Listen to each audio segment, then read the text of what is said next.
Buenos días. Siguiendo en este clima de oración y de ejercicio, vamos a hacer primero una oración de invocación al Espíritu para empezar esta reflexión.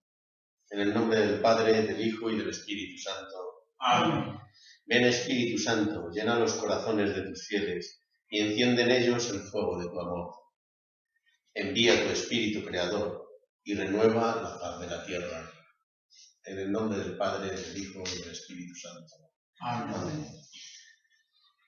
Siguiendo con la celebración de nuestra Pascua en este año 2020, que está siendo especial por la realidad que estamos viviendo en este mundo, empezamos esta reflexión que quiero compartir con todos ustedes, y perdónenme la osadía a los padres y hermanos de la congregación por enfrentarme a reflexionar estos textos con ustedes. Como digo, va a ser un compartir entre mis lecturas de los profesores y de autores que yo estoy estudiando y leyendo. Se me pidió que reflexionásemos sobre la pérdida de poder, el servicio. Con esta tónica general que vamos a llevar durante estos días, de quien pierda su vida por mí, la salvará. Habiendo aclarado de que es un comentario de textos y de pensamientos de autores leídos por mí y que a mí me hacen reflexionar, lo quiero compartir con todos ustedes, aparte de mi reflexión como misionero Paulo.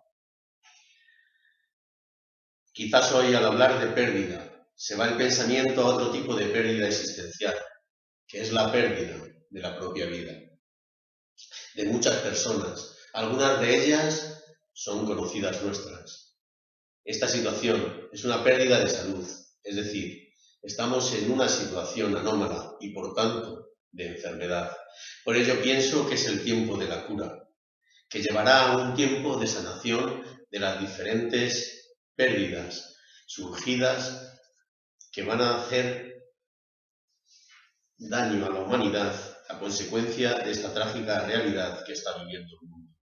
Pero se dará también un momento de reflexión de la manera de ponerse al servicio de la sociedad, aunque sea y aunque nos cueste perder el estatus social o tengamos que realizar alguna tarea que por nuestro rango de gobierno institucional no la realicemos en nuestra cotidianidad, en nuestros actos diarios. Hay que reconocer que hoy se están dando verdaderas muestras de solidaridad y, por tanto, de servicio a los demás. Aquí hablaremos de la pérdida de poder, el servicio, donde Jesús nos propone un camino distinto al propuesto de la sociedad actual y también la de su época. El poder tiene muy mala prensa. Pensar en él es casi equivalente a pensar en manipulación, juego sucio, corrupción, enfrentamientos, opresión. El poder entendido como un dominio tiene un mal final, pero hay otros modos que Jesús nos enseña este poder para la salvación de la humanidad. Un poder que es desde el perdón, de la fidelidad y desde la paciencia, y cómo no, desde el servicio. Haciendo un recorrido por la Sagrada Escritura, vemos como Él, el Hijo de Dios, es quien se pone a servir y nos invita a ser servidores de Dios y del prójimo. Ahí está la clave, en realizar un servicio desde el amor, porque servir es amor y este es el fundamento para entender el mensaje del Evangelio. Quisiera compartir el análisis de dos términos utilizados en la Sagrada Escritura para referirse a esta tarea discipular, que está ejemplificada por Cristo en su vida y en su misión. Estos términos son diáconos, servidor, y diaconía, servicio. Términos que derivan del verbo diaconeo, que en un sentido original designaba el hecho de servir una mesa. Y como nos narra Marcos 1:36, y en un lenguaje común, el pueblo se designaba como diversidad de servicios, como así nos lo narra San Pablo en la carta 1 a Corintios. Pero todas estas expresiones tienen un denominador común, que es la mediación. Una tarea que se realizaba de manera servil por un esclavo y otra por un amigo de forma voluntaria, en el lavatorio de pies. Este gesto de servicio solo lo realizaban los esclavos a sus dueños y las madres a sus hijos pequeños. La madre a sus hijos pequeños tan solo, el esclavo a sus patronos exclusivamente. La madre contenta por amor, el esclavo resignado por obediencia. En el lenguaje de las primeras comunidades cristianas, el verbo diaconeo tenía un referente fundamental, que son las palabras y la vida de Jesús. De este modo, fijándonos en el texto lucano, situado en el contexto de la Última Cena, Jesús pregunta a sus discípulos: ¿quién es mayor? ¿El que está sentado a la mesa o el que sirve? ¿No es acaso el que está sentado a la mesa? Y declara a continuación: pues yo estoy en medio de vosotros como el que sirve. Esta perícopa de Lucas 22, 24, 27. Jesús viene a servir. Nosotros, continuadores de su misión, hemos venido a servir también como Jesús, o a que nos sirvan. ¿Cuántas veces nos preguntamos por el cargo que tendremos en un futuro, por nuestro bienestar, y todo sin preocuparnos de los demás?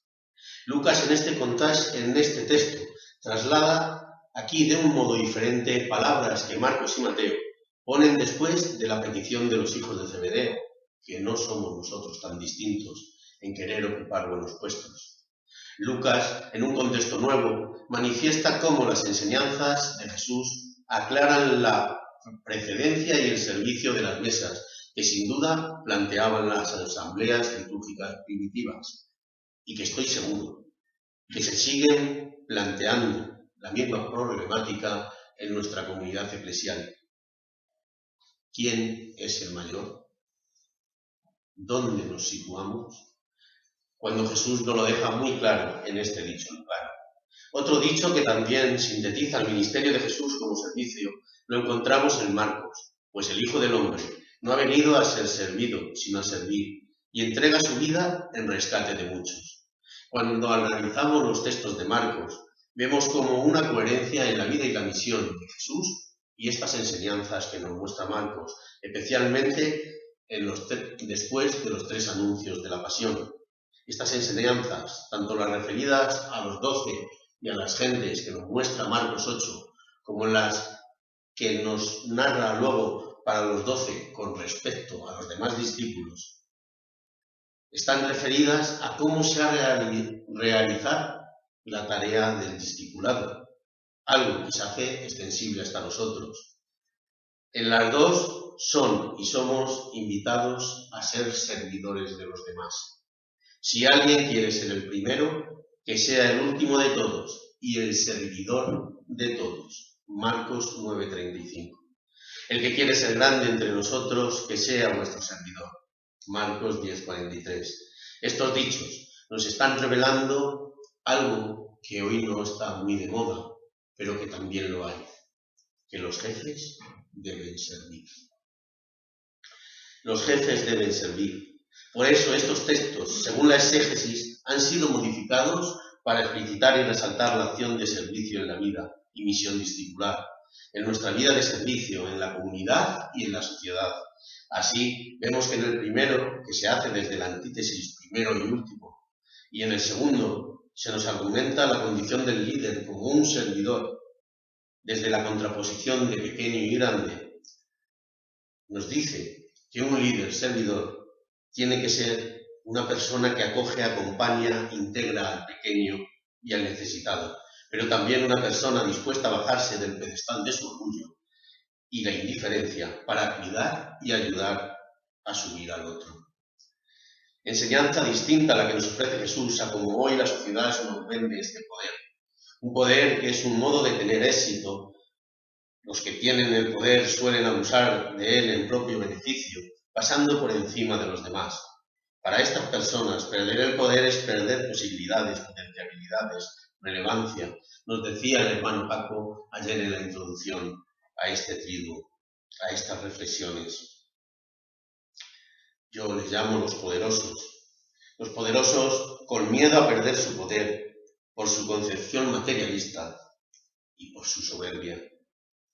Marcos, en cambio, subraya la relación estrecha de la tarea como servicio en la misión y en la vida de los 12 con la de Jesús. Por ello deja para el final el dicho en el que se caracteriza la entrega de Jesús como servicio. Tampoco el Hijo del Hombre ha venido a ser servido, sino a servir y a dar su vida por muchos. Marcos 10:45. ¿Dónde está el límite de nuestra generosidad? ¿Nuestra limitación en la entrega, en el servicio a los demás? ¿Hacemos una criba a quien servimos, según nuestro agrado, según nuestro momento de ánimo vital? ¿O servimos realmente al que nos quiere y realmente lo necesita y cuándo nos necesita? Pensemos en dónde nos situamos nosotros desde nuestro estatus, como servidores o como poderosos. Por lo que hemos visto hasta ahora, en los textos de Marcos y de Lucas, se hace una invitación a una continuación de la misión de Jesús a los discípulos, y con ello a los discípulos que serán enviados a la misión después de su muerte.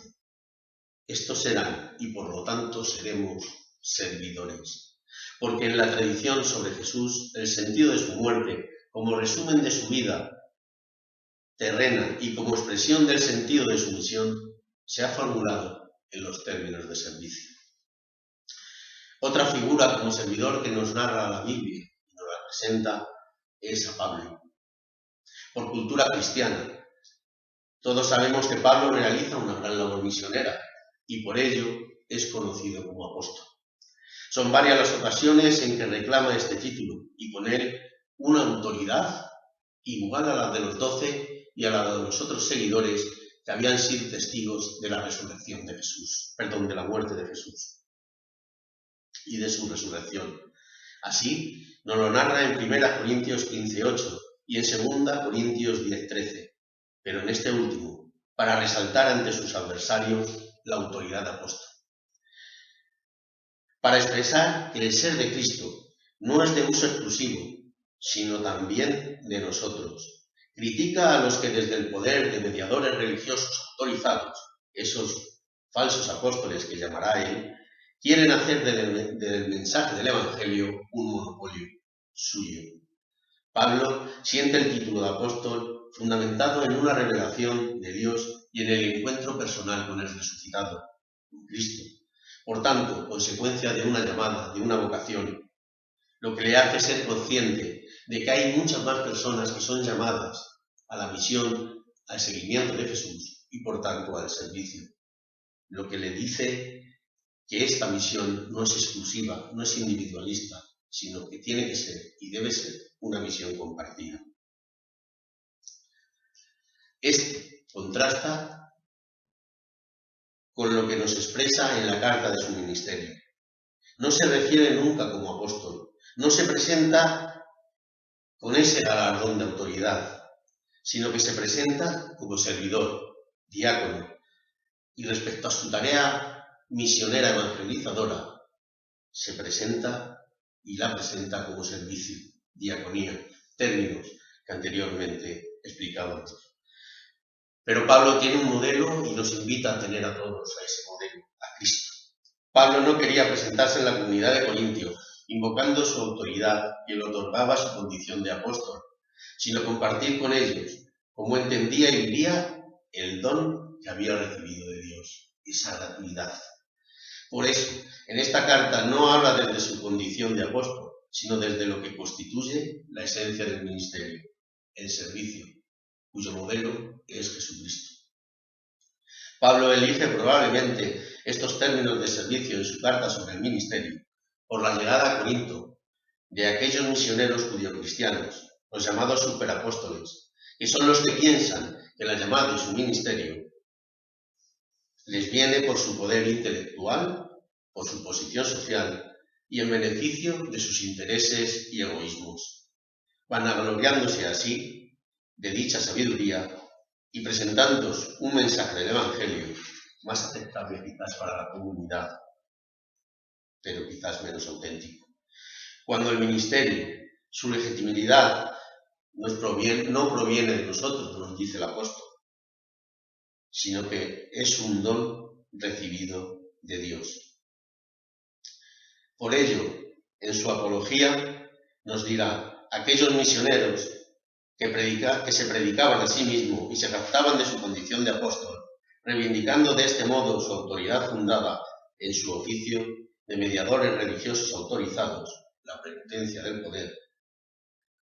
Pablo, reaccionando ante esta situación, no reacciona porque estuviera en juego su prestigio personal, y aquí está la clave de su servicio y el que debe ser el nuestro, sino porque esta forma de entender el ministerio ponía en peligro la verdad del Evangelio, cuyo centro, como vengo diciendo toda la exposición, es la entrega del servicio de Jesucristo. El ministerio, visto entonces desde el prisma del servicio, es un don, algo que es dado y no depende de cualidades o de los valores personales. Pero siendo cierto que es Dios el que nos prepara y el que nos incorpora a dicha misión, hay un mediador, Cristo, quien tras el encuentro personal con Él nos envía una tarea misionera que el apóstol nos dice que es la de difundir la fragancia del conocimiento de Dios. A la vez, evocando los sacrificios del templo, debemos presentarnos como buen olor de Cristo ofrecido a Dios, entregarnos en el servicio como un sacrificio agradable a Dios. Lo utiliza en la metáfora el apóstol en su carta a los Filipenses 4:18. Pablo, en la segunda carta a la comunidad de Corintios, nos argumenta en el ministerio cristiano y la vida del cristiano, cómo debe ser. Y no debe entenderse si no es desde el servicio a Dios y su entrega al prójimo, en unidad con Cristo. Servidores de Dios y esclavos vuestros. Así titula su libro el profesor don Santiago Bejarro, al cual agradezco su lectura, porque me ha servido para reflexionar con ustedes toda esta parte.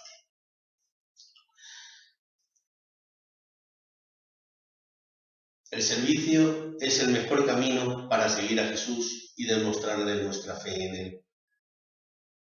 Como mejor nos lo expresa el Evangelio y una visión joánica, es desde el lavatorio de los pies. Es el paradigma del abajamiento del poder y entrega al servicio de Dios y del prójimo. Es el símbolo del lavatorio de los pies que Jesús hace a sus discípulos en este texto joánico y en este contexto joánico. Es uno de los momentos enmarcados en la cena de despedida del Señor. Se da junto con otro que va apareciendo progresivamente en la narración, que es el anuncio de la traición a Jesús, y es lo que relaciona y lo que le da unidad al relato de la pasión. El lavatorio de los pies es un rito de entrada que en época de Jesús se realizaba, un rito de acogida y de hospitalidad para agradar al huésped y prepararle para la participación en esas comidas de la época, y que se realizaba siempre por personas del servicio, esclavos. Pero no tiene estas características en el narrado aquí en Juan, porque no se da en la entrada, sino que se da durante la cena. Como era costumbre en estas comidas en tiempo de Jesús, entre manjares y bebidas, se interponían algunos espectáculos, así como teatros o algo similar.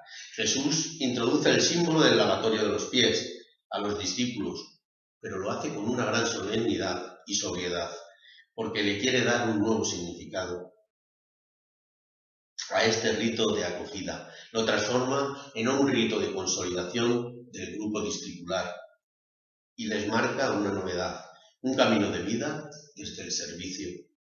Es en esta cena y en este acontecimiento donde Jesús manifiesta el amor del Maestro a sus discípulos. Rompe así la tradición relacional que hay entre maestro y esclavo, entre patrón y esclavo, y por tanto rompe así la idea de esclavitud del discipulado. El gesto del lavatorio de los pies es por excelencia la expresión de humildad. Una humildad que recae sobre el otro, en este sentido, que significa una inversión de valores, de roles, de estatus. Esta novedad relacional nada tiene que ver con el poder, con la subordinación, con el orgullo, ni con la soberbia, pero tampoco con esa subordinación de patrono-esclavo, sino una relación donde el otro es el primero. Se posiciona en una situación sin intentar anularlos o vulnerar su dignidad. Sin embargo, esta enseñanza no debe ser para nosotros, seguidores de Jesús, una simple ética de imitación. El prólogo en el versículo 1 nos muestra la comprensión del servicio como un gesto de amor. El amor que sobrepasa fronteras. Un amor que Cristo lo expresa en la entrega más generosa, en su muerte de cruz. Y lo hace para todos. Este gesto tiene una exigencia para nosotros los seguidores, y es de reciprocidad, de esa gratuidad y de ese gesto de amor por parte nuestra. El servicio de la gratuidad recíproca, llaman algunos. Se podría sintetizar diciendo que la historia de salvación es una historia de amor. El ser humano se entiende amado por Dios, y quien siente amor, ama. Eso conlleva la humildad. Que quien se siente en la necesidad de ser amado es humilde, y el humilde ama. Todo lo contrario del soberbio, que impone su autoridad y su prepotencia para sobreponerse a los otros a través de su egoísmo, y lo lleva incluso al límite más extremo del ser humano, la muerte. Veamos el ejemplo de Judas. Pero como misionero Paul tengo que hacer un acento licenciano, y es revestirse de Jesucristo. El centro de nuestra misión discipular ha de estar en Cristo. Eso nos debe llevar a nosotros, miembros de la familia vicenciana, pero a todos los bautizados, a pensar que es lo mismo que nuestro fundador San Vicente quiere para sus misioneros, revestirse de Cristo y servir a Jesucristo en la persona de los pobres. Es en nuestro servicio para con ellos donde realmente encontramos el rostro de Cristo. ¿Hemos pensado alguna vez que en ese agua del barreño quizás se reflejen nuestras miserias, nuestros egoísmos, nuestros intereses, nuestra suciedad, no solo la de los pies, exterior, sino también las del corazón, esas suciedades interiores? Pero a la vez vemos que se puede reflejar la imagen de Cristo resucitado.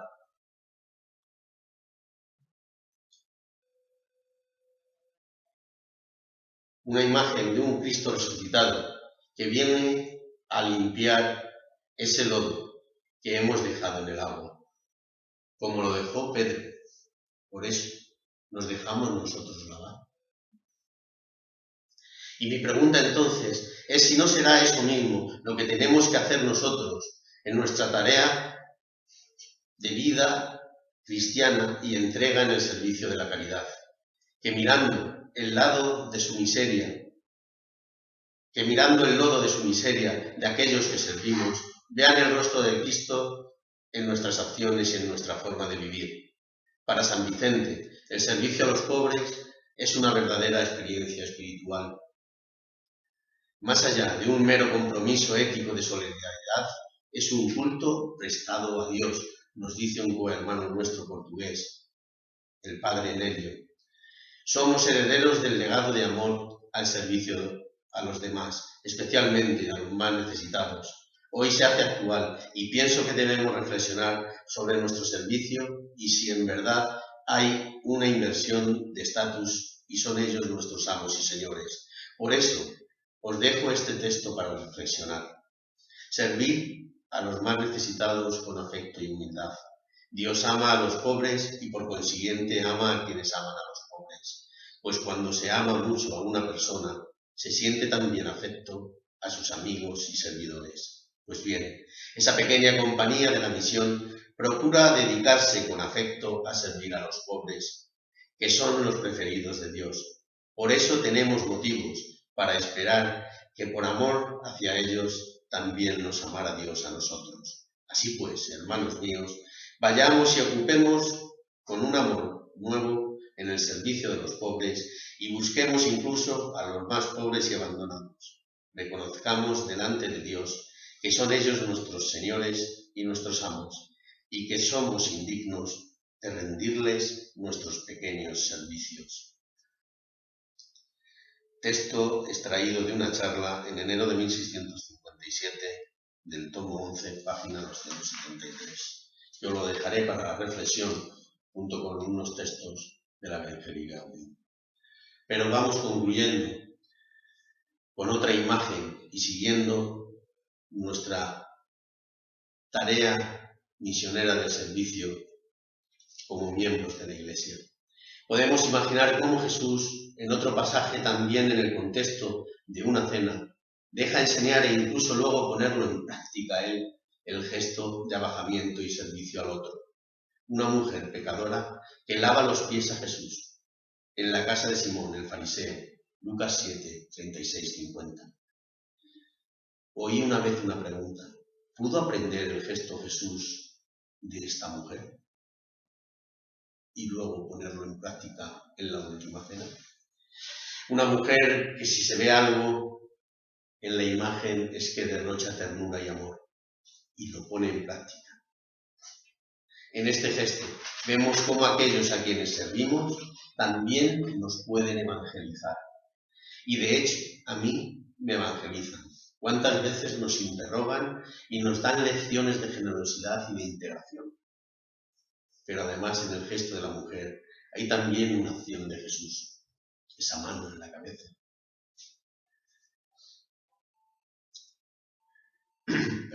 Se abre la posibilidad de la acogida al diferente, al marginado. Se le da la oportunidad de una acogida desde la hospitalidad.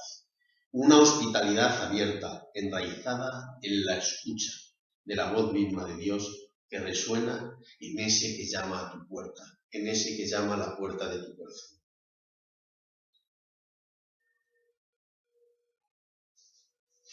Jesús lleva al extremo la hospitalidad hasta el punto de quitarle protagonismo a su ser y se hace a un lado, se aparta, para que el otro exponga su propia identidad. Lucas 7:50.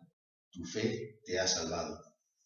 Él le ha dado lo que podía dar su persona, es decir, le da su presencia, su ser, lo que desprende una persona que es coherente con ella misma, como piensa, hace lo que piensa y dice, y hace lo que dice. Una persona no encerrada en sí mismo, sino una persona que se entrega al servicio de la caridad desde la hospitalidad más radical. No nos pide eso a nosotros Jesucristo y nuestro ser misionero.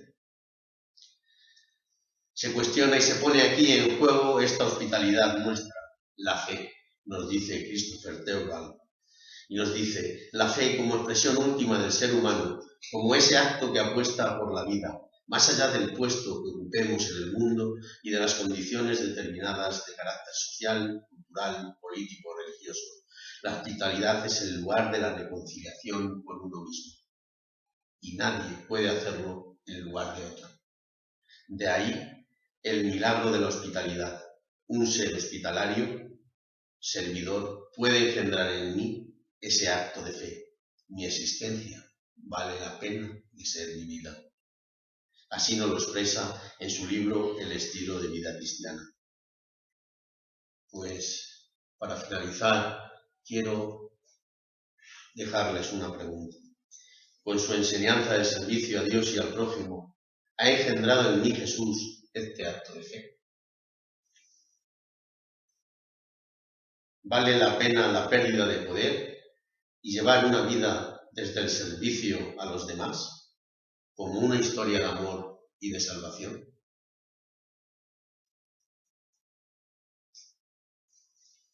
Conscientes de que quedan muchos pies por lavar, pongámonos en las manos del Señor y sigamos su camino de servicio y su camino de amor. Muchas gracias.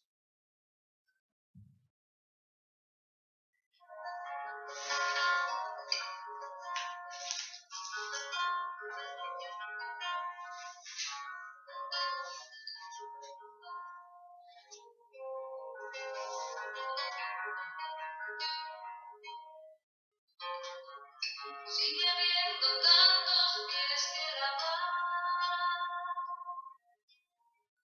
sigue habiendo tanta oscuridad que mirar, tantas cadenas que romper,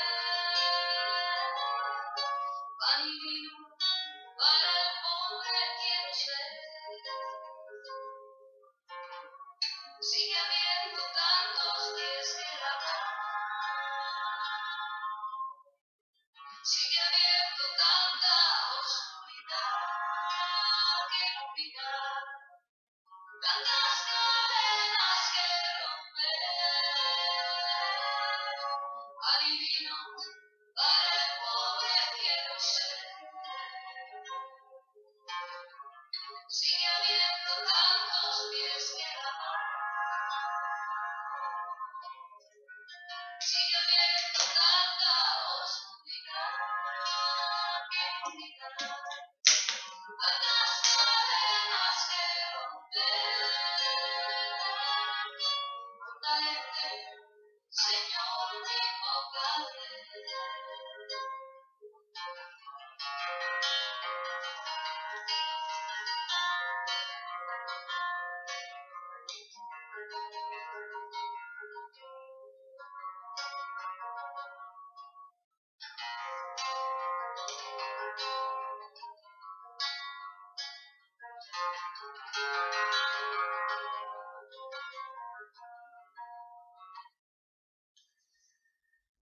Pues, aparte del texto de San Vicente, para reflexionar, para meditar sobre estos textos compartidos, podemos apoyarnos en la segunda carta de Corintios, especialmente en la carta del ministerio y la primera de Corintios.